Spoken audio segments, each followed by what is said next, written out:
Hello, hello. How are you today? This is Sacred Para, and I thank you guys for joining me on this Sunday. I hope that you guys are having an awesome weekend and that you guys continue to have an awesome day today. So, I am going to be going live with someone very special. Barbie Paints. If you've seen the flyer, then you already know. We are going to be talking about storyline content development. Hello, hello.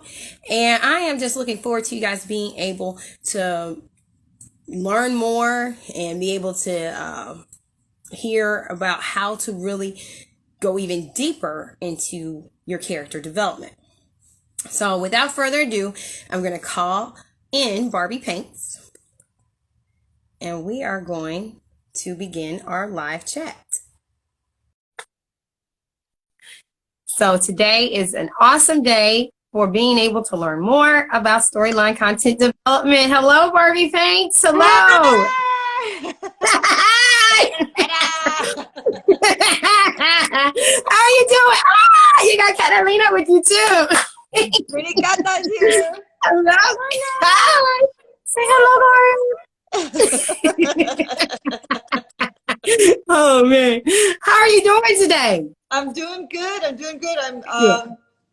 just a lot going on. I'm at our ranch, so Okay. we have a little teeny tiny house in the Bay Area, and then we have a ranch here that we hope to retire to someday. And we every time we come here, we're constantly working. But it also happens to be Barbie Paints Central. So all my Barbie stuff, most of my Barbie stuff is here. Okay. So I'm always, and by the way, I have poor internet connection in the mountains in the country, so I hope I'm coming in through okay. But So far, so good. so far, so good. Okay, but thank you. I Yes. want to thank you first and foremost for inviting me. I'm honored. I am very honored because I always watch your videos and I think, oh, these are very important people. Well, I thank you for saying yes, because that's how I feel whenever I watch yours. So Oh, the feeling is mutual. well, thank you. Well, Oh, goodness. I'm so excited to discuss with you this topic, and for a Yes. lot of our viewers, I consider them creatives because every single person, whether they realize it or not, has a creative part of them that they Yes. transmit through their dolls. Even if it's not Barbie necessarily, it could be Monster High, it could be LOL, it could be, whichever they choose. And that creative Yes. process is part of development and it's part of story development. And that's, I mean, you being a writer, which is impressive as enough already, and a super mom, it's just, I have to glean all this info from you because this is how do you manage? How do you do it? How do you do it, Queen? How do you do it? First off, God. First off for me is God. And then being able to have a functioning, loving partner who helps. And then, also getting our children into gear and so forth so that they can help. So it's really, really a teamwork effort. And I've learned though, because they're still kids, so you can't always depend on them. So you just, but they're doing way better over the years. They are doing way better. So That's it's been awesome. a big help. Oh, that's wonderful to hear.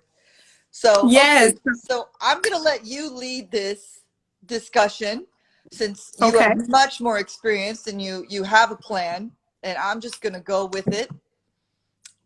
Oh goodness. Well, first off, like I said, I thank you for coming with me in order to talk about storyline development. I want to let everyone know that today our live is going to be a little bit different because your page really follows your mini-me. And if you go all the way back to 2019, which I did, your mini-me, yes, discusses about her journey through hair and fashion and crafts and the new hauls that you get as far as when you go to the store, your fitness, your real estate, as far as the different homes that she gets, and then the renovations with those homes, your vacations, and of course meeting new friends. And then you put your family on there as far as them helping you clean the different toys and Barbies and their accessories. So we get a chance to experience all that. And one of the key things that we've been learning together as viewers is that storyline development is different. It doesn't have to look the same. There is so many different ways and varieties of doing this. So that's one of the key things that today I want people to be able to see is how you're able to use your mini-me to project your storyline as well as to project your characters that you have. So my first question is, what made you choose the name Barbie Paints? I have to give all the credit to my brother Eric. Okay. So when I got my very first Silkstone, which is the very first doll I put on my Instagram. Okay. Eric, my brother Eric, whom I adore, my family, I don't know which one it was. I don't know if it was my brother Alex or my brother Eric. One of them gave me that doll. Okay. And I was just chit-chatting with my brother on the phone, and I was saying, oh, I want to make a little scenario, like a diorama where she's actually painting. And because the doll references an era like the 50s, and I studied art for many years. Actually, I consider myself, or I used to consider myself, but that's another story. But I was primarily a painter. And I love painting and drawing. And I love art history. So exploring art history through this doll and vice versa. So I started to study women artists in the 50s, et cetera, et cetera.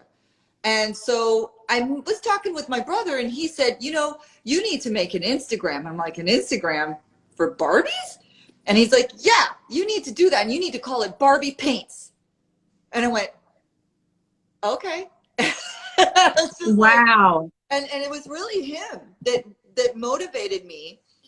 And I got excited about it. And then so I started doing a little bit, photographing here and there. And that was 2-3 years ago. And suddenly it exploded. So it was such a door opening for me, for somebody who basically abandoned painting, was not really doing anything creative, kind of neglecting that aspect of myself. And therefore, I just kind of, through this Barbie and through that doll and through my brother's encouragement, it just started to slowly explode. And then when I started to put it on Instagram and I started to meet people, they inspired me and I inspired them.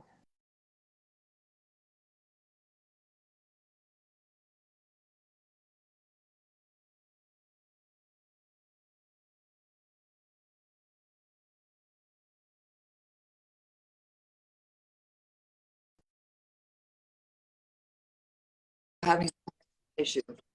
There you are. I can see you. Because I'm getting messages saying I was blurry, and then it just kind of paused on us. Sorry there. No, but I can see you just fine now. I can see you. I hope your audience can see you. Yes. So you can continue. Okay. Well, all I was saying was that in answer to your question, it was my brother who compelled me and inspired me, and all my brothers and my sister and my brother-in-law. We are all toy collectors. Oh, wow. Yes, we are all insane. We have none of us have really grown. And I'm the oldest. So yeah, so our viewers are saying it's better. It's gotten better. So yes, thank you. Gracias a Dios. Amen. Yeah, Exactly. That's what happened. And then that's how she came along. She's like, hey. Well, we definitely do enjoy Catalina and her journeys. One of the things that I did notice during one of your most recent conversations, because you have your own lives that you do, and we are going to get to that. But one of the things that I did notice during one of your recent lives, and you were talking about Dolls of the World, you had stated, and just in case anyone wants to check out that live, it's dated March the 25th. March the 25th, so you want to check it out. Definitely, I advise you to go to it. And you had your guests with you, but you had a quote that I did write down. And you said, when I look at a doll, every doll has their own little voice to me. when I look at this doll, Mm-hmm. I think of history. I think of the history of elegance. I also think of struggles and what they had to go through and power women and their power. And that's quoted from her video that she did of Dolls of the World. And that was March the 25th. So it was very interesting to me because you spoke about having their own voice, that each doll has their own story to tell. And I really thought that was an amazing quote, and it fits so perfect with storyline development and story development and character development, and just story period. And you put such a strong emphasis on them having their own voice. And so what we emphasize with this series is that anyone, just like Bob Ross said, anyone can paint, anyone can write. And so I wanted to know from you, what was your background in writing? Well, it's kind of, when I was in college, I studied fine art, but I put an emphasis on animation. So believe it or not, I started in animation, like cartoon. Okay. And as an artist, it doesn't matter how talented you are drawing, but if you could tell a story, it's all about the story. And I learned that from one of my first jobs, kind of out of college, and that was working for an animation company. And Okay. I worked for a company called the Spike and Mike's Festival of Animation. And Wow. it was a independent film festival of animation, different animators from all over the world, and some of the greats started there, including Bill and Ted, excellent, Bill and, I mean, not Bill and Ted, Beavis and Butthead. Oh. And I've met some, through that job, I met some incredible storytellers, and I Okay. incredible artists, and that goes all the way back to that, because in school I studied not only fine art, but I studied short format script writing, screenwriting, and again, that was a part of my life that I had entered into that creative world, but I dropped out. I dropped out of it due to different circumstances, different career paths, but I always wanted to stay along that creative path. And it brings it all back to telling a story.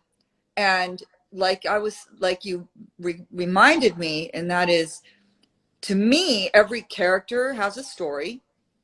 Yes. And doll is a character. So to me, every doll has a story. And it's what you put into that story. It comes from you, but you're speaking through the doll, or the doll is speaking through you. I know that's a little creepy, but No, not at all. me, because when It's not at all. mentioned It's not at something all. too in your conversation.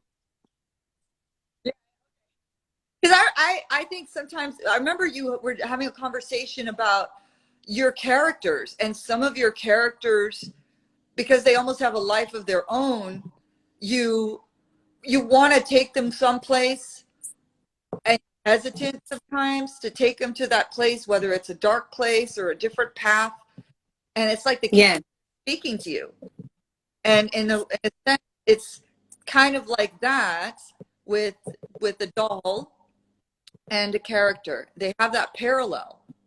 The only difference is doll is a manifestation of that character, and thing that you put inside in that story. And I see so many creators on here, so many Barbie doll creators with so many amazing stories. You just can't help but relate. And that's what's fascinating to me. I completely agree with you. I completely agree with you. Now, with you having a background in art and in animation, what made you choose, even though I completely understand where you're coming from, that it's not so much about the art and the talent as much as it is about the story that's being told. What made you decide to go the story route, to choose that route with your page?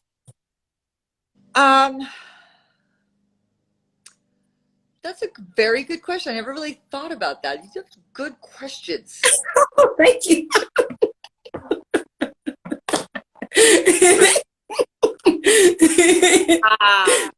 Well, I guess for one, um, I wasn't conscious of it, to be honest. I wasn't conscious of it at all. It's natural to me to just start with a doll and start with my story because it's a little autobiographical. Yes. So in the first early stages, I'm basically imposing on my doll the kind of life that I've either experienced or wanted to experience. So I'm pulling parts of me from either my history and my aspirations and my influences. So let's take, for example, Minikata. Yes. Here's Minikata. Now, obviously, I'm Yes. here, but I have three of these dolls, and I'm going to dye one of them so that she can have her hair, and maybe one day I'll dye my hair green. But that's yeah. And I want to stylize her more, but there's so many projects that I want to do. But like I have one eyebrow, like Frida, and she Yes. doesn't, but she has thick eyebrows. And I always wear hoops, and she always wears hoops. And it started there. It was like this connection, right? It's like, oh, I have a doll. Yes. I found a doll at Walgreens. It kind of looks like me. And then through the Barbie community, I saw people transforming their dolls and doing, head swaps and stuff. Yes. So then it started from there. And I thought, well, okay, I have this doll now, and I want to play her. I don't want to just display her. Well, what's she going to do? And then all of a sudden I built an art studio, and I made her an apron, and then I started painting again. And that was amazing to me. And I was like, well, I've never had a gallery show, but my Barbie can have a gallery show. Yes. My mini-me can have a gallery show. And then I was thinking, well, I used to live in Paris for a while, and I have, Wow. yeah, for 3 years. I was broke and hungry all the time, but it was so much. But, and so I thought, well, my Barbie, she hasn't traveled, but my Barbie, the one that I got, the one that started it all, the painter, Yes. she's French in my head. She's from Paris. She's from the 50s. She's a painter. She's dealing with a very sexist career choice, because back in the 50s, there were a lot of amazing female painters, but they weren't as recognized until later on in life. And So true. I was kind of reimagining a history, reimagining my life in a different context, and that is where this story started.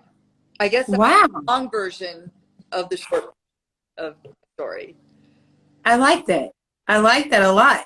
So if you're taking notes, as you know, each time whenever we have these series, I always take notes, and then we have our recap. But being able to reimagine yourself and being able to pull, like you said, from your past experiences and your own personal aspirations. So for some of us who may be starting off, or we may be at a part where we're just like at a writer's block, Yes. That's something to consider. How can I pull what I've already been through and what I want to do into the character that I'm developing, regardless if it's an established character or a character that's new? How do I use who I am to transform this character and really make them grow? So I like how you did that. And like I said, definitely check out our page, go all the way back to the very beginning so you can see what she's talking about as far as being able to paint. And I love the factor being that you said you hadn't painted in a while, and yet being able to create your doll and the character that she was going to embody allows you to be able to really dive into your own personal crafts. And so when I said earlier about us following the journey of your mini-me doing crafts, I also noticed like you made a chair, and you've made different, you made like an ottoman, you've made tables, you do the renovations on the house. So that allows you to be able to use different gifts and talents to be able to have your mini-me put us through this journey. Well, and so that's one of the things that, when you're doing a story, you're able to explore as well, is what gifts and talents do I have that's already there, and then things that I can learn about myself. Well, the other thing I want to mention that kind of ties into that is the beautiful thing about the Barbie community. I really want to emphasize the whole of the Barbie community is Yes. no judgment. Nobody is giving you, like, I've never seen any negativity. So true. And what's so liberating about that is that gave me, it gave me like my own power back, because I wasn't afraid to paint something ugly or try something new, or just explore some different area of my life that I never explored, like interior design. Well, I'll interior design this Barbie house. So true. I'll start sewing a little bit again. I can't make a human clothing, but I can make some doll clothes or whatever, little things like that. And the Barbie community is such an inspiration for that too, because other people creating things, making beautiful clothes, making accessories, miniature food, furniture, crafts. I mean, you have like Stovall, and you have Dawson Diggs dolls, and you have Barbie dolls on the brain, and then you have yourself, and I mean, everybody is just sharing and Yes. enjoying and pushing you along, and that's really an amazing thing. I have to say, it's very moving, because I have not been in that kind of space in a long, long time. I think, even in school when I was painting, you're painting for a grade, but you Yes. were painting for somebody else, and then it takes sometimes a while for you to find your voice. And I feel like this community has allowed me to find that voice. And I'm very grateful for that, because holy crap, did we see this pandemic coming? Like, No. So very true. I know. So very true. And I'm glad that you said that. I'm so glad you said that. One of the things, and I do come from, because I'm an indie author, so I come from the writing field, and it's not always a very sharing community. And in a lot of different communities I've been in, even my husband and I, we used to do comedy for a number of years. And he started off with comedy way before I did. And that's not a really sharing comedy, because everyone's trying to get to the top before the other one. And so you really don't have that sacred space to just kind of talk and share. You're looking for it, but you really don't find it. And I have found that here, same as you with the doll community, because people do share information more easily. You're rooting for each other. There's a lot more, push and motivation and encouragement. Oh, you've got this. No, you say something like, well, I'm kind of nervous about repainting the face. They're like, oh, you've got this. And then they'll tell you what materials that you can use. You can, message someone and ask them, hey, what body, works for this particular complexion. And they may not know you from the man in the moon, but they will give you the information without any questions asked. So it is a very, very encouraging community, and there's a lot of love and warmth here. So I fully agree with you that this is a community that does encourage you to grow and expand in your crafts. If you're used to just taking random photos and you're like, I'm going to try to create a storyline, and you do it for maybe a month and you decide it's not what you want, 9 times out of 10, not only are you going to have people viewing what you wrote and, giving you emojis for what you wrote, but you'll be able to, feel like, hey, at least I tried it. If you decide you don't want to do it, it's totally up to you, but at least you tried it and you feel comfortable to do it. And I do believe that this is that kind of community where you can do that. And no one says, well, why'd you do that? They fully understand. I see your baby. Oh, yeah. I share with her today because she's been limping a little bit, and Frenchies are kind of delicate. She's 10 and a half now, so that's why I'm actually filming from here, not my doll room, because I want to keep her company. But just one of the many that a dog mom has to do. I mean, if you being, when you have kids, it's even more, watching. Oh, I fully understand. We have a dog as well. She started off as my baby.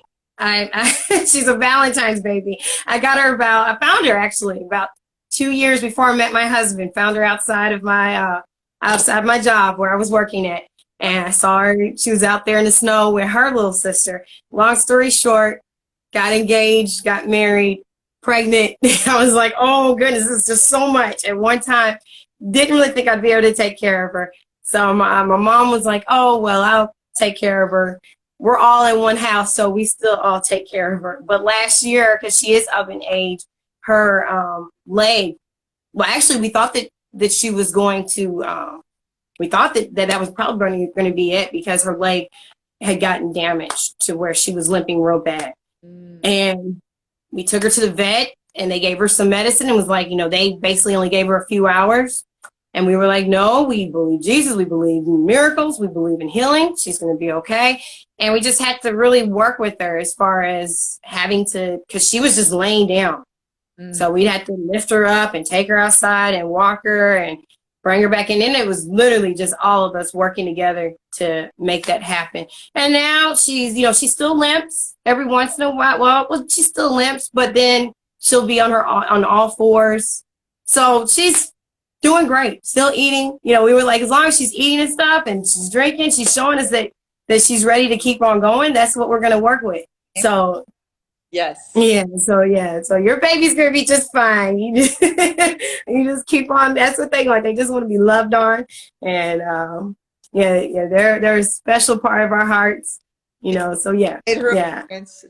She's snoring away. Mm-hmm. So, okay, now going back to what we were talking about. Well, you already actually answered my question as far as what made you get involved with the doll community. We already talked about why storylines. When it comes to you creating these characters and developing them, is that something that you write down ahead of time, or do you write it as you're typing it on your phone? I write it as I type it. It just okay. Again, it goes back to a little bit of that little tiny bit of that creepy factor, but as soon as I look at a doll, I feel like they're telling me the story. Like, yes. So for example, I mentioned my painter, Silkstone. Yes. Hold on a second. Bijou's gonna. Okay, no problem. I will put you down. There you go. All right, go do what you need to do. All right, baby. Okay. So. You're fine. So yeah. So she. What happens is when recently I have another doll. There's two of them downstairs, and I put an outfit on them. My dog is 10 and a half, by the way. But anyway, the dog actually plays a factor in this too, because Bijou sometimes, I create a story around getting a miniature Bijou and having her with. That's something I'll share with you later, but I did order a miniature Bijou, like a doll-sized Bijou. Good. Because I have another dog too, but that's for another story. So when things in answer to your question, no, I don't write anything down in advance. I admire people who do. So like my Froggy stuff, she writes whole scripts and she could do a whole film. That to me is amazing because that is an intense amount of work. But girl, I do not have that kind of time. I understand. My stories aren't really linear. So she has, like, for example, she has a series. You have a series. I don't have a series. It's just like snippets. And I would love to sit down and make at least a timeline. I would love to have that, but I simply don't have the bandwidth to do that when I'm I've got multiple things that I'm juggling in my life that don't allow me to have that kind of linear storyline. But all the background, there's a constant, and that constant is, like, for example, Minikata. She's like almost like a daughter. I don't have any kids, so it's weird. It's like a daughter, and she can live a story through me. And then other dolls come and they go, and I do have dolls. I know, again, it's a little strange, but I have dolls that are inspired by my friends. So, like, my friend, my dear friend that has joined me on several videos, I am creating a doll based on her. There's a doll based on her and her story and her partner. And then there's other dolls that I have that remind me of people in my life, and come and they go. And then the doll, Minikata, she has her own friends. Like, she don't have no husband. And I did notice that. Ready to mingle, you know? And so, I you did. know, you kind of live vicariously through that, you know, but she don't need no man. She's busy. She's got, you know, working. She's got a car and horses and dogs and friends and artistic career, and that's Mhm. my story. It's not exactly my story, but it's a part of me. Hi, baby. Yes. Yes. So yeah, so that is kind of a bridge, you know, to having that story develop, because it's like I can return to her, I could put her on hiatus, I could talk about something else for a little while, I could introduce a different doll with a different scene. Like you probably remember that I had a bunch of these beautiful dolls, three sisters, and they are three sisters from Nicaragua. And Yes. they are the dark complexion girls, beautiful. One is in the wheelchair, and her name, oh my goodness, Yes. that's Simone.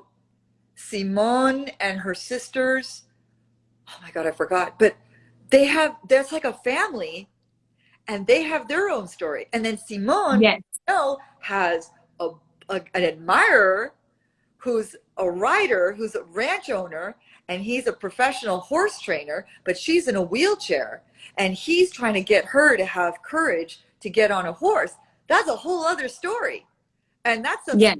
Philip too. And so there's like, and he's like the blonde, you know, the blonde Barbie Ken. I mean, Hmm. he's the blonde Ken, and he is in love with Simone, but Simone is like super serious, and she has her wheelchair, and she's studying computer science. And here's this rough and ready cowboy, super set, and she's like, "You crazy? I don't have time for this." And he's like, "Yes, you do. Let me." But see, secretly, she's scared. She's scared because she's out of her element, and he's trying to Yes. freedom, freedom, because she feels that her brain is limitless, but her body is restricted. And he's like, no, it's not restricted. Let me show you a different kind of freedom. I'm going to put you on a horse, and I'm going to help you, and you're not going to be afraid because I'm going to be there with you. That is a story. And that's Yes. evolved just by looking at the dolls. And I like that. so, yeah, that's something I'm I working like to be continued. all these stories are always to be continued, you know, because and that's the thing about developing your characters, that there's always more to it. You see the vision greater than what you actually are able to piece onto Instagram, you Yeah, know, through each post. And so, and then of course life takes over. So you're not really always able to post as often, because even with mine being more of a linear, there's like uh, this grand thought that I have for each character, but yet I have to kind of, you know, I have to post in sequence. yeah, And then, of course, you know, I have my children and I'm pregnant, and, you know, we've got all this other stuff going on that you're juggling. And so you don't really get a chance to put the full picture there. yeah. But the key thing is keeping the vision. Keeping the vision. So even if you're not able to post it Yep. immediately, or to develop it, you know, or develop their characters fully the way that you want, you maintain your vision so that eventually you can get it all the way out there. So yes, yes, and I know exactly which characters you're talking about. So I am looking forward to seeing them develop even more. Oh, How are you able to photograph? Like, how often are you able to photograph? Do you do it on weekends, or do you yeah, just kind of like whenever the time happens? yeah. So, as many of us, I'm fortunate, well, as many of us have been at home, and I'm fortunate enough that I'm able to work from home. But when I'm working from home, it's usually in the little house in the Bay Area, and I work in tech, so I'm online early in the morning, and then I close up shop around 5-ish. And I'm blessed in that I have that opportunity to work from home, but I'm not around my dog. and I compartmentalize. I don't really photograph or do anything with my dolls too much while I'm on the clock. You know what I mean? So if I can, if it's an easier, lighter day and I don't have too much going on with work, I may set something up, but I'm generally not going to post anything before 5 o'clock, or at least not until like my work day is done. So once my work day is done, depending on the lights outside or the number of little dolls that I have or what I have on hand with me, then I can post something. So it's sometimes it's frustrating because again, I'm praise God, I'm like blessed that I have another a separate mortgage that I'm paying. I'm able to come to the ranch, and this is where Creative Central happens. And then Okay. yeah, so a lot of times you'll laugh. If you were to see behind the scenes, I always have a suitcase full of dolls. And bless it, my husband, he is so patient because I am constantly transferring back and forth Barbies and accessories, purchase and projects, transport back and forth. And I mean the number of cases of Tupperware to go. Is in the truck? Is this going back to San Mateo? I'm like, yeah. So the juggle. I'm going a little off, but in essence, I post when I can after work hours and on the weekends when I can, because I've got a lot of ideas that I have to juggle, and I have to sometimes it's just there's no time to really do anything creative and fun. And I lament that sometimes because I'm here at the ranch and I've got to clean, or I've got to do chores, I've got to work on stuff at this ranch. But oh my God, the Instagram, the Barbie world just lifts me up, because when I see people online, again, I cannot emphasize enough how much that inspires me. And my friends who, like Valerie, she makes me stick to something. She's like, we're going to do this, and we're going to go, we're going to do her, and I'm going to be like, yes, she's like my freaking producer. She's just like, we're going to do this. And calendar. And I'm like, check. Okay. And so, there you go. I look forward to that. I look forward to it. It's like somebody forcing me to take out time to enjoy, and this is a form of therapy for me. I don't know how it is for anybody else out there, pero esto es como una forma de terapia. Estás toda muñeca. Yes. Friends who've been watching in Spanglish. I haven't today because this is an interview, but I try to incorporate. You notice with my posts, I always, always, always put as much as I can, because again, that's part of my culture. I want to bridge that gap, being multilingual and a Latina, and incorporate that community as well. And I'm glad that you brought that up, because I was actually going to ask you about that a little bit later. But as far as you being you said so many great things.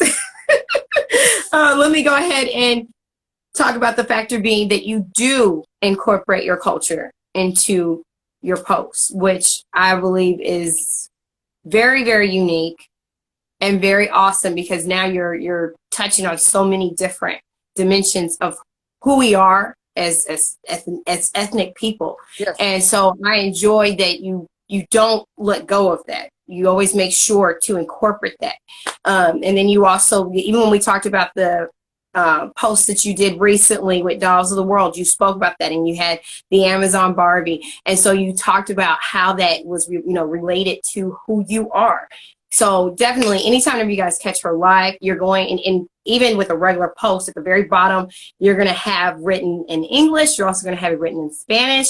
With your lives, you're always going to have Spanglish. You're going to, you're going to speak in English. You're also going to speak in Spanish. And I believe that is, like I said, is unique, and it's something that keeps everyone included. And so I personally enjoy it.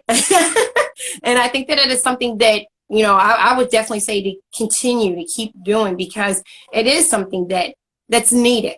It's needed in our community. I also like the factor being that you talked about therapy, because our dolls are a form of therapy. There's a lot of us, especially well, prior to the pandemic, Yeah. dealing with anxiety. And then I believe that with the pandemic, those anxieties have gotten even more heightened. Yes. And so being able to utilize your dolls as a way to express yourself through play therapy, even as adults, Yep. it is so very key. You know, being able to, for us with the storylines, for us through the storylines, we're able to express whatever issues that we're personally going through or whatever worries that we have. And we can put that into our character. Like, you may have one character that's just a complete worrywart. And so, whenever you're able to express all those worries that's going on in your subconscious mind and have it put out through your character, Jessica, we'll just say Jessica. And I'm not, anyone's name is Jessica, please don't take it offensively. I'm just saying, just putting out a name that if I have a character, and I've always been called a worrywart since I was a kid. So I was given the Guatemalan, I was just talking to my husband about that yesterday, little Guatemalan dolls. People used to give them to me. They're little worry dolls, because they were like, you're just so young. Yes, you're so young. You shouldn't have these worries. And they would give me these dolls, and I put them underneath my, you give a worry to your doll, you speak it to them, put it underneath your pillow, and then if they're gone the next day, your worry's gone. So I used to be a worry ward. I still have issues with worry. I really do. So being able to have our dolls and being able to, like I said, you have one character that's what they do. They worry a whole lot. Well, now that's actually a weight that's kind of lifted off of you, because you've put that into your character, and then you have to almost work it out, because maybe you have another character that encourages them, who talks to them and motivates them, and is able to kind of say, well, you know what, that's something real simple. You don't have to worry about that. So you've actually kind of done self-therapy right there without even realizing it. So I'm glad that you did bring that up, that this is a form of therapy. And as many of you know, that's my area of choice. That's actually what I graduated in, was in therapy for psychology, and then grad school for counseling. So it is so very key. I always say, if you need help, don't be afraid to get it, even if it's self-help. And that's really what our dolls do provide for us, is a form of self-help. I have to add, one of the other great gifts of the Barbie community is I've seen so many people share personal stories, very yes stories that have brought me to tears, that have made me jump for joy, that have made me reach out. And it really is a very familial community, which shocked and surprised me, because you're right, a lot of people are going through a very difficult time. Yes. No shame here. And it doesn't matter what kind of background, what gender you are, what faith, what orientation. This is a very welcoming, supportive community. And yes. I mean, it is very moving, because, when you are feeling stuck and alone, all you have to do, and I have done this at 4, 5, 3 o'clock in the morning, 4 o'clock in the morning, I have looked on the Instagram, and I have made myself feel better just by seeing other people's stories or connecting with somebody. And yes. It's not just the doll themselves that gives me the therapy. It's not just the play, it's also the community reaching out yes. and sharing.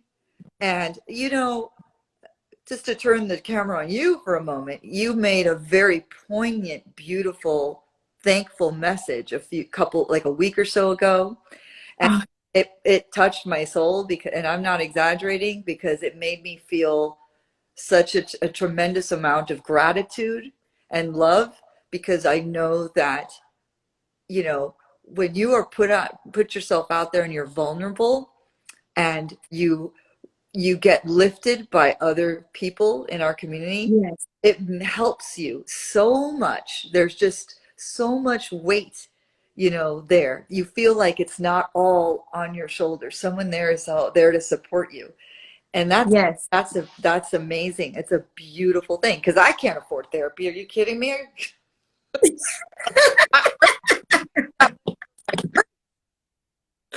You know, I need that money for Yeah.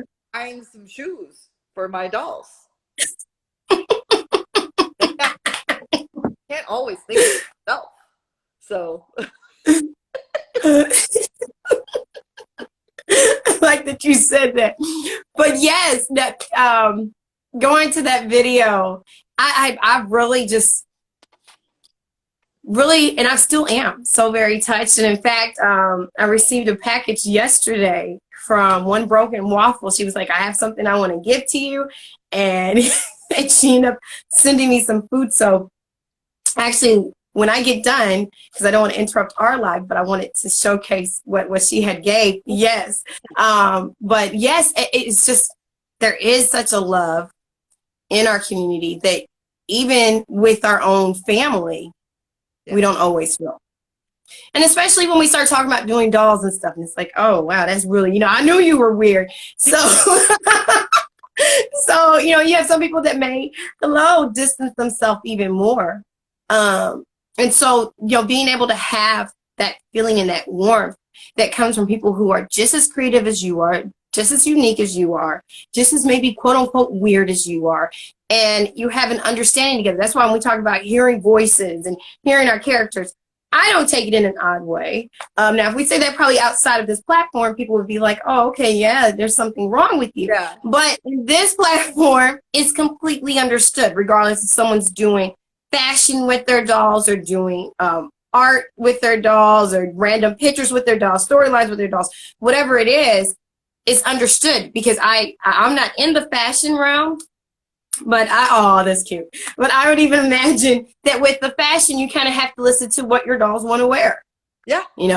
So I still have to kind of listen to what they want to wear, what it's going to look like on them. Should I can put an outfit on this doll that, on Gloria, and it doesn't look well on her, but I can put on the other doll, looks way better. You guys, okay. You and Gloria. Oh, I'm shortening?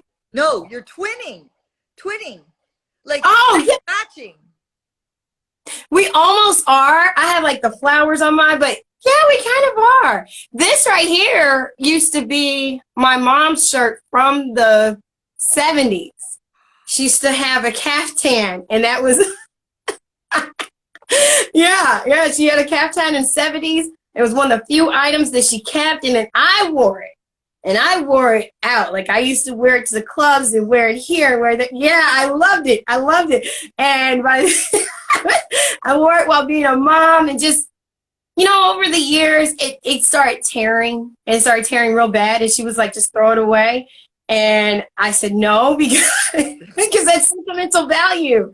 And I love it. It's like they don't make fabric like that anymore. So I was like, no, I'm not going to do that. So when Tiny Plastic Face had a wedding yesterday, and it was a vintage wedding, I was like, okay, I'm going to use some authentic pieces. And so use this one and cut it up to fit Gloria. Beautiful. Thank you. But yeah, this was actually a caftan for the shirt. So and I just cut that particular detail right there. Beautiful. I love it. I absolutely love it. It's so beautiful to see that level of repurposing, customization, reinvention. Yes. That's what I mean. It's just that kind of creativity. It just, yes. And you're still able to cherish a piece of your mom, right? Yes. Yes. I showed her today, and she was like, oh, wow. She liked it, but yeah, I was like, see, it's good I didn't throw it away. Yeah, I don't like throwing away sentimental pieces. I don't. And that's the awesome thing, is just like you're saying, you're able to repurpose those pieces. They don't go away. You're able to still have them. And then, this is something that I could pass down to my girls, who can pass it down to theirs, and so forth. Or, it becomes a talking piece. Like, did you know that belonged to great grandma? And then grandma did this. And so it becomes a talking piece. So that's something that we do get a chance to do with our dolls, and with our, our creative aspects of how we're going to be able to dress them and so forth. Now, one of the questions I do have is about your lives. Hmm. Because you have some amazing lives. If you guys have not checked it out, go to her page, Barbie Paints. So it's Barbie. What do you call that? This like your dash, but it's like at the very very bottom. Oh, it's underscore Barbie. Underscore. There we go. Gosh, sweet. It's like it's that one that always gets me. I'm like, what is it? Yes, underscore. It's Barbie underscore paints. Yes, it is. So with your lives, are you doing that once a week, or how often are you doing that where people can tune in? Oh my God, talk about lack of commitment here. This is like, I am trying. There's no try, there's only do. I want to do them once a week. And one of the things that I've also learned how to incorporate more are reels. So live is important to me because it allows me to connect with people real time and share. And Yes. another form of therapy. Sometimes I just need to talk to somebody about something that has to have to do with money or bills or work or whatever. It's just like, I just want to show somebody something that I found on Facebook Marketplace. And here we go. And that's sometimes I'll just like randomly go up there. And then, of course, I have my beautiful friend Valerie, and she plans something with me. Like we plan it, we have an agenda. And so, Yeah. Barbies of the world, and it started with the Christmas Barbie collection that belongs to Valerie. And if you haven't seen that, it's you need to check it out because showcasing and sharing somebody's collection is amazing. You live vicariously through that. Maybe you can't get every single doll that they have, but you can enjoy their collection, and maybe it'll inspire you to get one or a few of those dolls. But those lives really help me connect outside to the world, and to the Barbie community. Yes. And it goes back to also speaking Spanglish, speaking Spanish and Spanish and English. I do speak a little bit of French, but it's embarrassing, so I won't go there. Wow.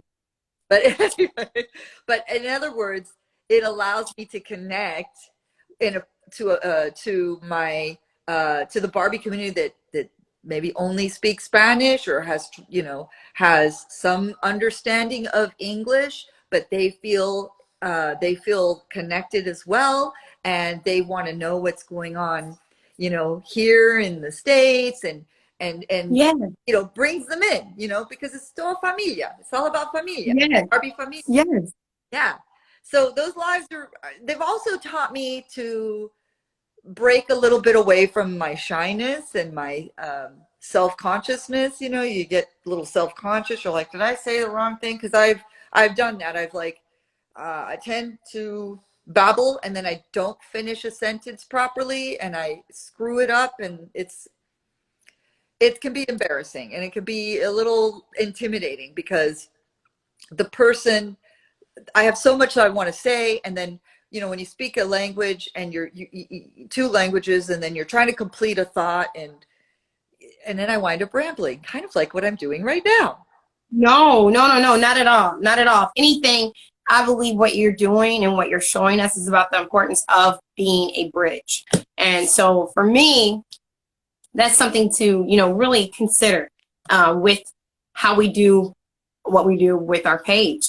Yeah. One of the things for me, like with Raymond, although I'm definitely in no way fluent in Spanish, and I should be because of all the years that I had Spanish, but it just really, for some reason, it just wouldn't penetrate the way I wanted to. So I've always said, once when I can kind of get my kids where they need to be at, where they're a little bit more independent, that's something that I want to get back into, because I just believe that I wasn't as invested in it, and I probably had so much going on with other classes, so I wasn't able to really learn it the way that I needed to.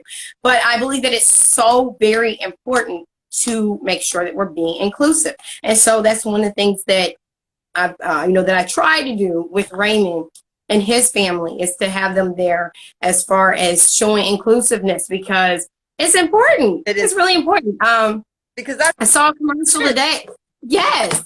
could be, you know, It really, really should. So I don't believe that's rambling on. Now, when it comes to doing the lives, it is so easy. I don't care what language that we're in. It is so easy to begin a thought and speak it and then end up not completing the sentence and going off to something else. I believe that there's many of us, no matter if we've done lives for months and possibly, however long lives have been going on for years, it's easy to do. It is so very easy to do. That's one of the reasons why I do write my notes, kind of keep myself on track. And then, of course, I'm learning from what you guys have to say as well. We're all learning from what we have. So that's one of the reasons why they do kind of like keep me on task as well. But it happens. That's nothing to be embarrassed about. We're all doing this together. I think that we all are kind of dealing with our own shyness. Because that's one of the reasons why we have our dolls. We post more about our dolls, than what we do of ourselves, because we are dealing with some shyness. And so it does take a whole lot of encouragement to come forth and show your face. I'm the person behind the doll, I'm the person behind the storyline, behind the fashion, whatever it is. And so it does. It takes a level of bravery. Yeah. There's been people I've reached out to and I'm like, would you like to do the live? And they're like, oh, I'm way too shy. And I'm like, I understand. I wouldn't want to put someone in a position where they feel uncomfortable, because that's, again, why we use our dolls and not ourselves, because there is, for the most of us, some level of uncertainty or shyness. So I give you a hand for having your lives. I believe I've never found any fault with it. I've always enjoyed it. I've enjoyed the energy that you bring, and you just being able to, show what you've purchased and involving your family.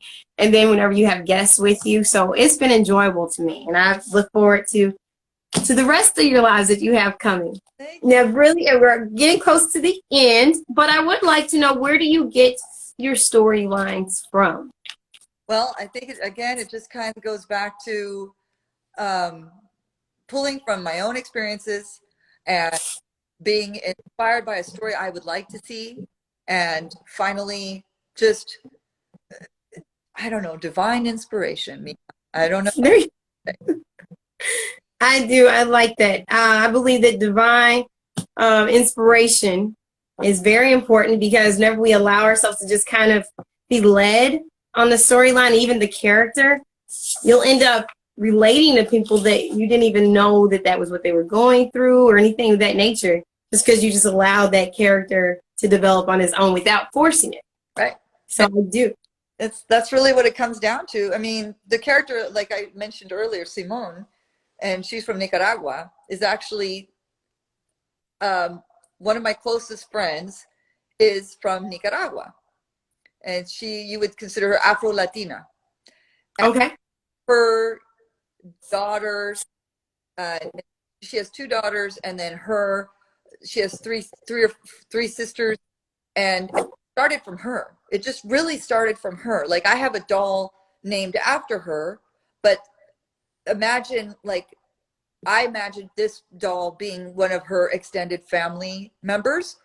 And okay, it just kind of like one little seed sparked a vine, and it went somewhere else. Next thing you know, I've created a totally new character, simply because I wanted to give this doll something that I was familiar with already, someone I was familiar with already. So, and my friend doesn't even have any idea what I've done.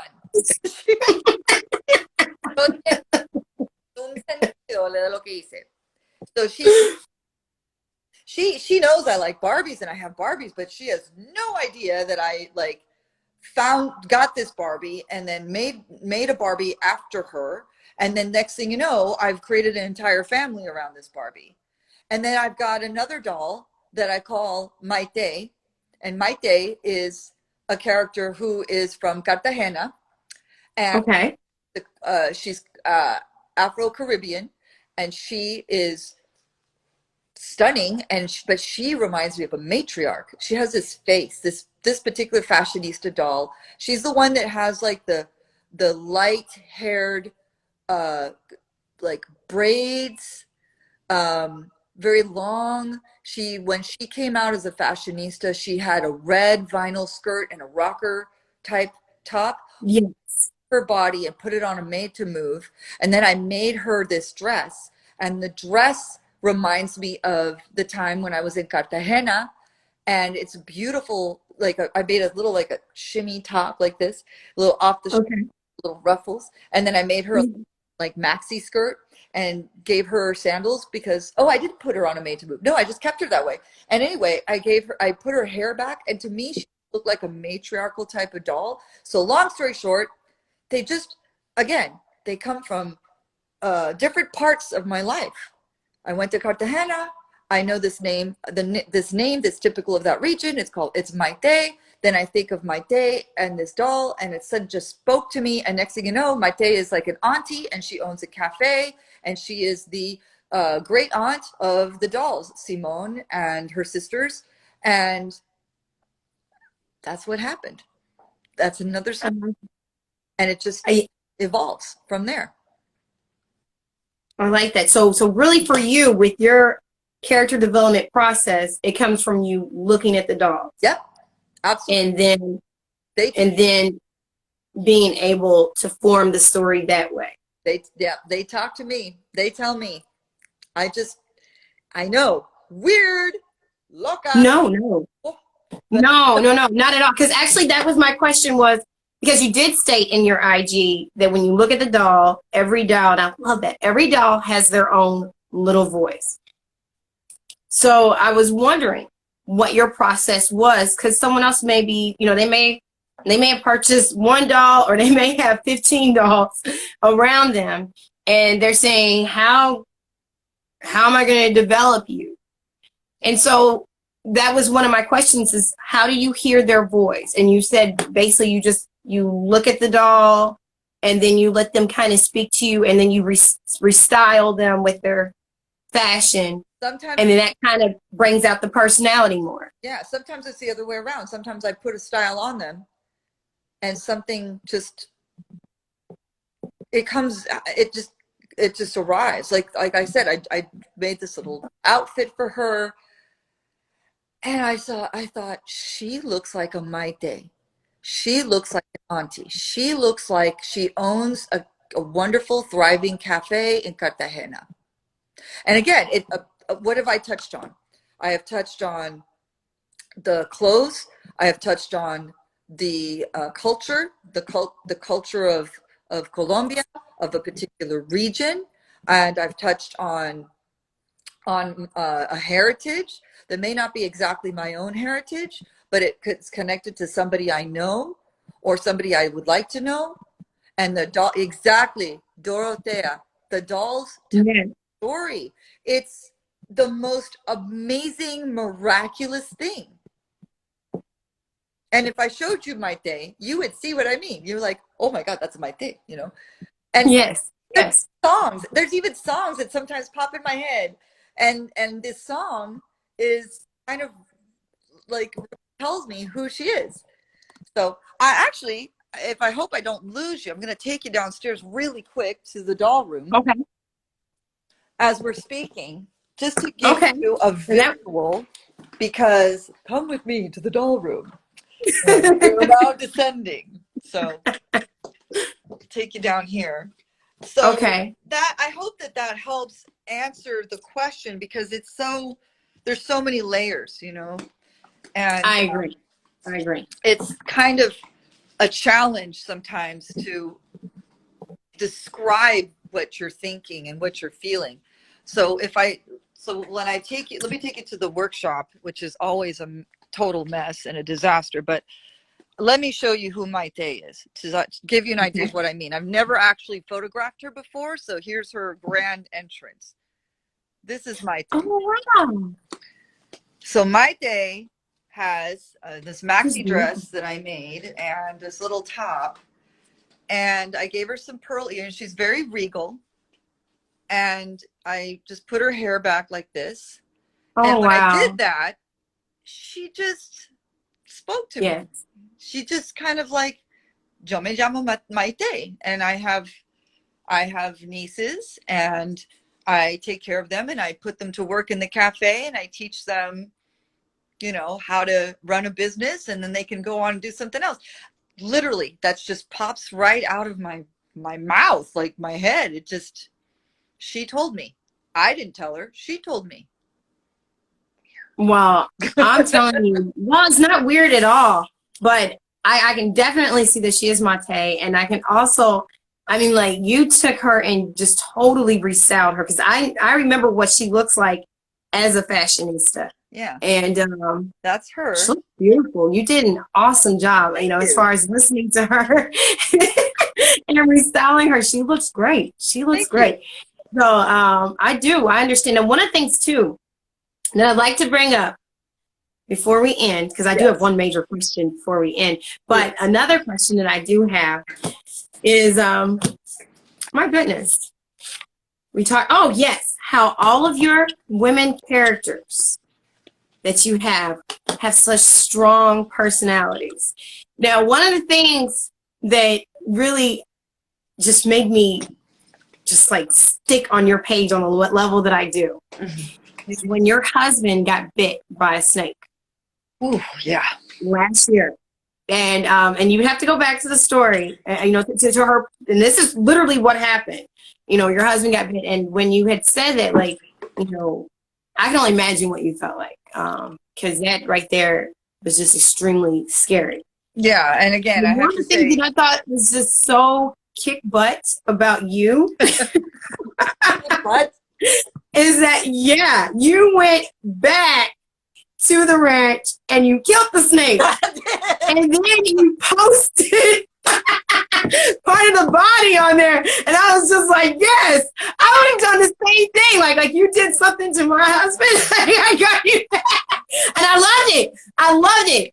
You know, so to me, that was just so amazing. It showed such, it just showed such strength. And then, you know, and then, you know, I saw the videos of you, you know, taking care of your husband as he, you know, rehabilitated. Yes. So I completely commend you for it. And I love the factor being that you see that strength in the characters that you put, you know, that you create and that you develop. I can't think of any characters that you have, like even with Simone, like I know that, and I love how you had said, you know, her mind is limitless, but yet she's also focused on the limitations of her body. I love that. I do. I love that. So just, you know, I look forward to how that's going to play out for her.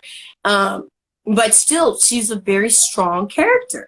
You know, she's very, you know, and like I said, when I look at your page and I look at the characters that you have, and you know the ones that you're speaking about, they're all very, very strong. It's like I don't have to have a husband. I don't have to have a man. I'm able to do this on my own. I'm able to have my own business. I'm able to, you know, be an artist in a male-dominated realm in the 50s. There's such strength. So I commend you for that. And I just wanted, it was more of a comment, but definitely, you know, if you guys didn't, you know, if you weren't following during that time, go back. I can't remember exactly when it happened, but I do remember it was last year. Last summer. It was last summer, about June, I think. Then I posted that. And again, Yes. that was me, like, I need to talk to somebody.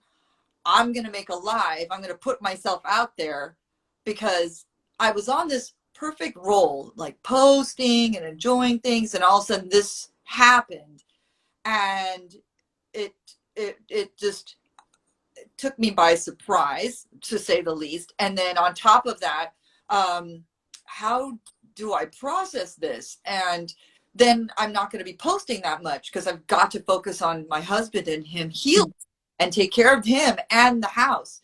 And no damn snake is going to get in my house. So I have to protect my house and my babies and my husband. So it was a way of me saying, hey, I just need to share this with somebody because I'm having a hard time and it's scary, but thanks to you guys, I'm going to be okay. He's going to be okay. We're going to be all right. We're going to get through this. And thank you. That's all I needed. That's all I needed from the Barbie community. And I got it. I got that like caring and that, you know, support. And again, it's the beauty of this amazing community. So I fully agree. I fully agree. So yeah, I had to bring that up because that touched, within me. It's such a real deep part within me as far as the strength that you put out there during an extremely difficult time. Like I can only imagine how difficult that had to be. So I completely commend you. Well, thank you. But I know it's a lot of people have gone through so many difficult things, by the way, on the Instagram and the people that we follow. yes, I mean, it just, I gained, I want to give back some of that strength, and I want to show my support for them as well. It's just reciprocal, yeah. they inspiring, encouraging. Sometimes you just need somebody to listen. So those are the things. I agree. I agree. Well, I do have one more question, I'm here. and this one has to do with our love for Frida Kahlo. Hello. Oh, Frida. Frida, la Frida. Yes. Wait, invite Frida over, because here, girl. Venga. There she is. Yes. Yes. Yeah. So beautiful. Yes. The only thing I was so disappointed in with the doll, because I still, now she's on my list. I always watch her. She's like marked down at $40 right now. I'm like, okay, I gotta get her. But no. But the only thing that I was kind of disappointed about was that they didn't put her unibrow. No, they did. So They did. they did, because the original one that when they put her out, they were like they didn't have it. And I remember there was like a No. Here's the problem. It's really shitty here, but it's very faint. But it's there. Look. I see it now. Okay. See? Okay, then it's Here's good. mine. Yes. I'm like, yes. Hey, it's that was a part of her. That was a part of her. It's there. That was. Yeah, no, she's there, Mija. Don't worry. Don't worry. Okay. All right. All right. A lot of controversy with this doll, but I can assure you that should not be one of them, because she does have her unibrow. It is faint, but remember, it's a doll. It's paint. They put it on fine because she has the individual hairs between her brows. If now we are, recognizing the controversies that came around this doll, and I'm very aware of them. They were talking about her skin tone not being dark enough. They were worried about her hair or her eyebrow not being sharp enough. But the fact of the matter is that she is representative of one of the greatest artists of the 20th century. Yes. She's Mexicana. She is half German. So yes, her dad. Her dad. So because of that, that may have contributed to a lighter skin tone for her, because essentially she's half white. She's half European. But at the end of the day, a young girl is going to look at her and want to know, who is that? And she is a bridge. Like, who is that? Oh, that's an artist. She's a Mexicana artist. She was one of the surrealist painters of the 20th century. And she is so unique and so a powerful, strong woman. And they're going to want to know more about Frida, because this little blurb on the back is just basically the tip of the iceberg. And FYI, for those of you living in the Bay Area in San Francisco, there is an exhibit, and there's an exhibit of her personal clothing and her personal effects and a few of her paintings and drawings right now at the De Young Museum in San Francisco. So, I wanted to go with my Barbie.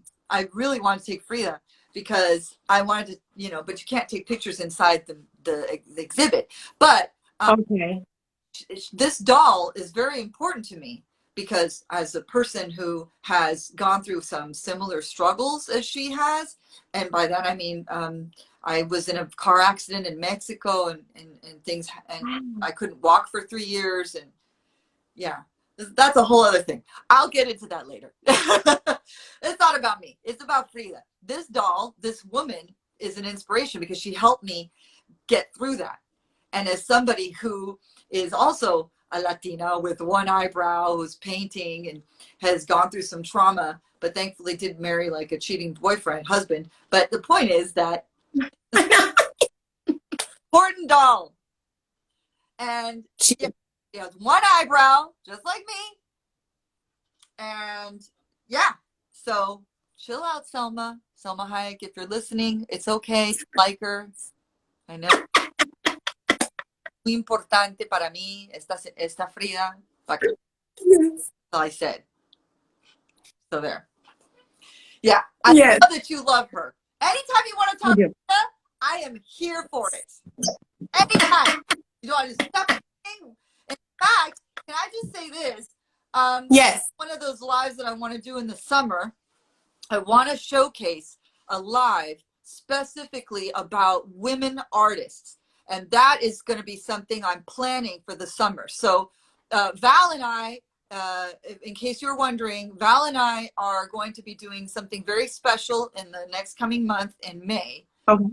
So we'll deal with that later. That's a separate thing. But I want to do a special live that has to do with our artists and art. So we have dolls that have come out like Jean-Michel Basquiat, and we have Andy Warhol, and we have other artist dolls like Van Gogh. But as far as those are great and wonderful and beautiful, but I want to talk about women artists. So stay tuned. Stay tuned. I'm planning that. See, again, it's like tons of projects, tons of things, tantas cositas, all these things. So yeah, anytime you want to talk, Frida. Well, I'm here for it. My mom had a gentleman that she was with for many, many years, and he's the one who actually introduced. I was very young. I think that I was probably about 8, and he introduced me to Frida Kahlo. Before then, I had never heard of her, but I loved art. Yeah. And so he was like, since you love art so much, and he told me about her, and then he ended up buying me some books and some posters. And then that's when then I would go to the library and study up on her. Yeah. And to me, not only I'm in the same boat with you. Not only was she inspiring as far as being an artist and the artwork that she did, it was one, she was an activist. Yes. And then she was also someone who had such powerful acknowledgement of self. Yes. And that's why you see so many self-portraits, because it was like before I can really, she could draw anything, but she was just like, before I really indulge in drawing architect or anything of that nature, I like to deal with what's going on internally. And so I loved how she was always about self-examination. Now, for some people, her pictures may, her drawings and paintings may be too grotesque for them. Mm-hmm. That's too grotesque. Then you have the other artwork that she did where she has, the animals and her oh goodness, I can't, her headdress. Yes. So if that's more up your alley, then fine. But I really love the ones when she dealt with her own personal internal struggles. Pictures of, her having like the miscarriage and her being in the bathtub. And I love her work. I've always loved her work. I've always loved her introspection. And as I've said in a previous live, yes, and you brought it up, with Diego, their marriage was very it was tumultuous. Very. Yeah, it really, really was. It really, really was. She did cheating, and he did.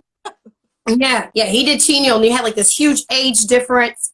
But I don't believe that should be the overshadowing factor. That was something. But then on top of that, she channeled that energy from that marriage into her artwork. She used it as therapy. It was a catharsis for her.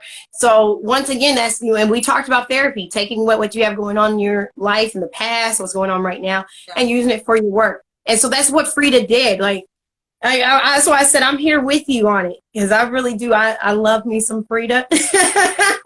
I really, really do. I love how to the very last moment, while with with her back brace on in the bed, she still did her art. She was still dedicated to her work. It wasn't just about trying to, meet a deadline or anything like that. She did it because it was like, I live, eat, and breathe this. Yes. And that's what she, that's how she lived.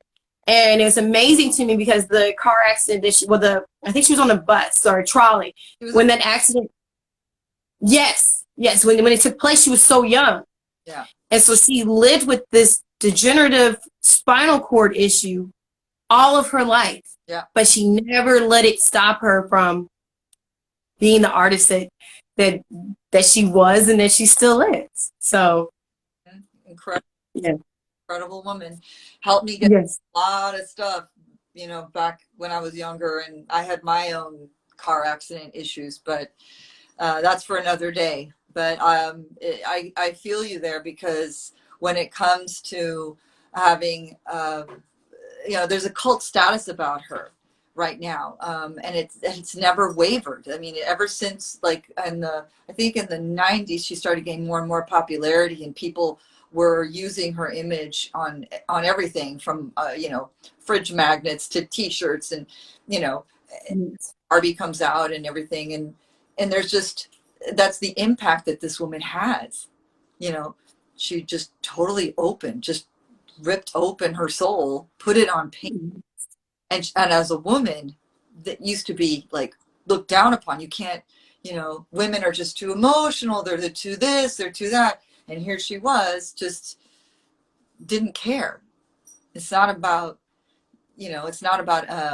her trying to show herself in her best light. She showed herself in every light, and Yes. that's just phenomenal. Like, I can't think of too many, not even a male artist who's done that. She was the first and the only, and I think that someone like her will never come again, and that's an icon, and people gravitate towards her. I mean, I can't speak enough about it. It's a whole other video, lady.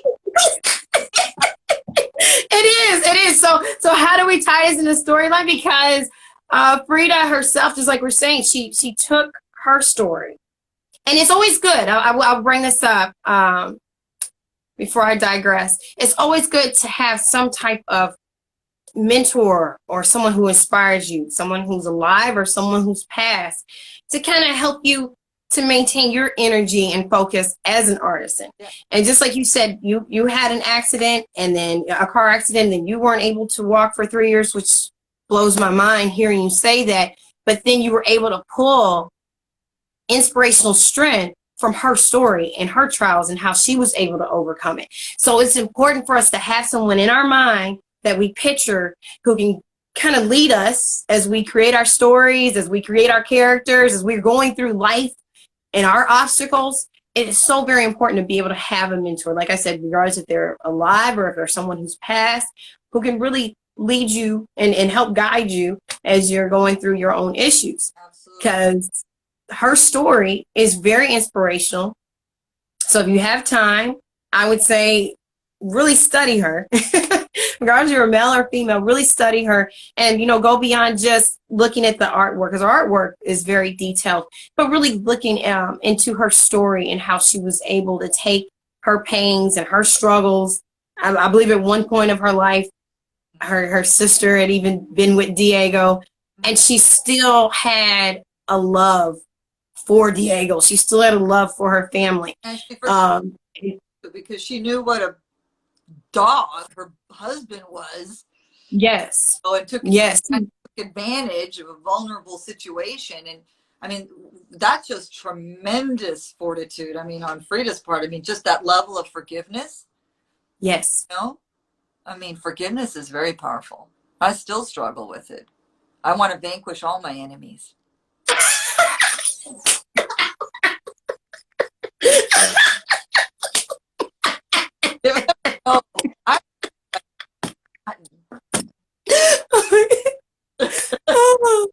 Oh gosh, that was a good one. All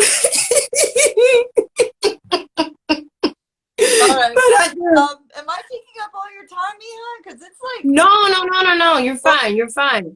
Actually, that was actually my last question, because I knew that whatever you were going to tell me about Frida was going to be, it was worth having as the last one. There was no way you could talk about Frida and then go into another question. It's just impossible. It really is. So yeah, I wanted to have Frida be our last note because she is an important icon, and I was very glad. And now that I do, even without the unibrow, if they wouldn't have put it, I still wanted her, and I still want her. So I'm looking, So I'm looking for, like I said, I always look her up. I'm like, okay, where is she at price wise? She's definitely someone that I'm going to be getting. On for 40? Is that what you saw? Did you see her? I saw her for 40. I just saw her, if not yesterday, the day before yesterday. And I think I saw her on Amazon. Because for a while she was going for like over 100. Yes. And it dropped a little. I mean, it dropped to like 60. Really? Yeah, I bought a couple only because, well, Valerie, I love her. She taught me to stop taking all my dolls out of the box. So now I buy, when I can, I buy two. So I can take one out of the box. There you go. Take this one out of the box yet because, but when I do that artist live, what I want to do, when I do that show in the summer, I'm going to have her out of the box. I'll always have one in the box and I'll have her out of the box. She's one of those special dolls that I need two of. So fortunately I have two, and they're safe. And when the time comes, I'll share them with you. And then you can see that she has one eyebrow. Yes. Yes. So there. Because it was important. Because I remember, well, the reason why it was like a thing for me was just during her career and her time here, she would be asked about her eyebrow and if she was going to shave her middle piece. And she was like, why would I? Because she had a love-hate relationship with her unibrow. But she was like, this is who I am. This is a part of me. And so it was a part of self-identity. And that was so important to me. She helped me. When I saw her in high school, I used to shave the middle, pluck it out. Okay. And then when I got to college and a friend of mine introduced me to who Frida was, I was like, well, if she can look beautiful like that and she can accept herself like that, why can't I? And I've never looked back. And I've had questions. I've had people make fun of me and bully me and ridicule me just because I have one eyebrow. But then I've also had more than them. They are insignificant. The people who love me and appreciate me and look at me, they go, wow, that is beautiful. And that gave me confidence because I was a not very confident kid. Like many kids aren't very confident, but I was extremely, extremely shy, and so she gave me strength. So in so many ways, how this woman has influenced my life and my way of thinking.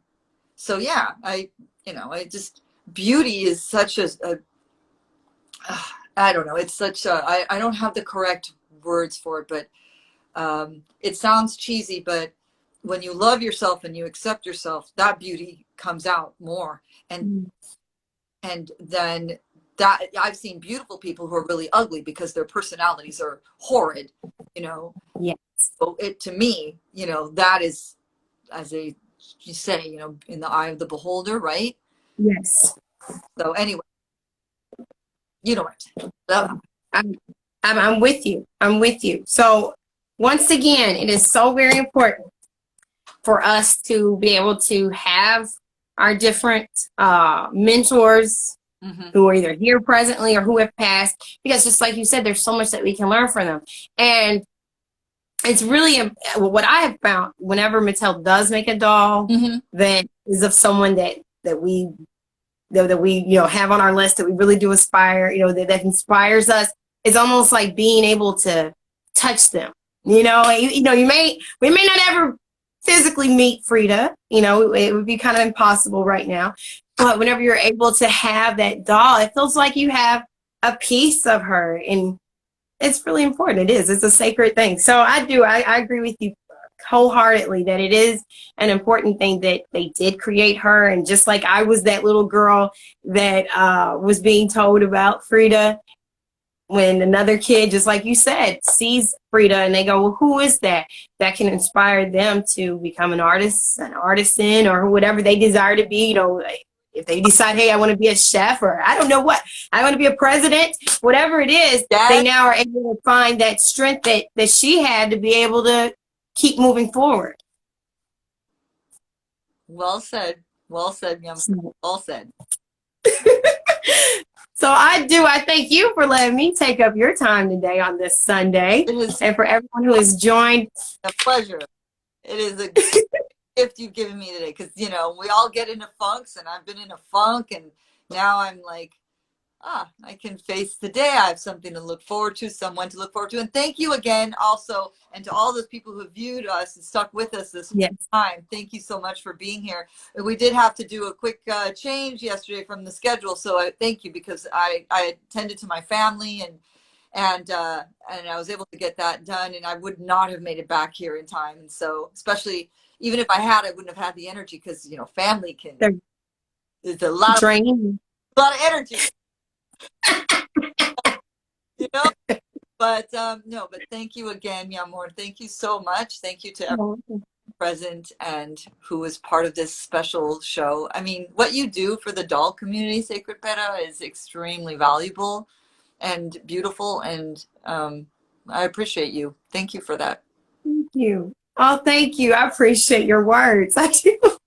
I thank you. Honestly, this is something that it just dropped in my spirit to do. I really did. I'd been praying about what else I could do beyond just the storyline. And I contact my little Curvy World. That was the very first one that we had hosted. And I really thought it was just going to be that one. And from there, it's just grown. I contacted her. I was like, I really do believe that we, should have a live where we talk about storyline. She was like, yes, I've been feeling that too. Sorry, Gloria. And so we went from there, and then I got DMs asking more questions, and here we are. But you started. It just takes one. Just takes one. And I mean, thank you for that. Thank you. Well, thank you. Well, this won't be our last at all. You've definitely got me wanting to pull out my my collection of Frida, because I have it locked away, because I want to, I want to keep it. I don't want anything to happen to, like with the books and so forth. Ooh. So yes, you got to keep it. And again, it's just another aspect of your creative soul, and it's a blessing. It is a blessing. And okay, I'm going to get a little spiritual here, just hang with me, but you have to listen to your gifts from God, because if you don't, you are basically alienating a part of your soul. You have to do it. You have to write, you have to draw, you have to paint, you have to use your creative energy, you play with your dolls. Don't have fear, don't have shame, and share it. God, he gave you a voice, share it, and this is the gift you're sharing with us. So thank you. Thank you. Thank you. Thank you. All right, my love. Thank you so much. So much. All right. Adios. Bless you. Hasta luego. Yes. Adios and good night. And let me know how your baby's doing too, okay? I will, honey. I will. Okay. Gracias, hermana. All right. Saludos. Bye, everybody. Bye. Thank you. Bye-bye.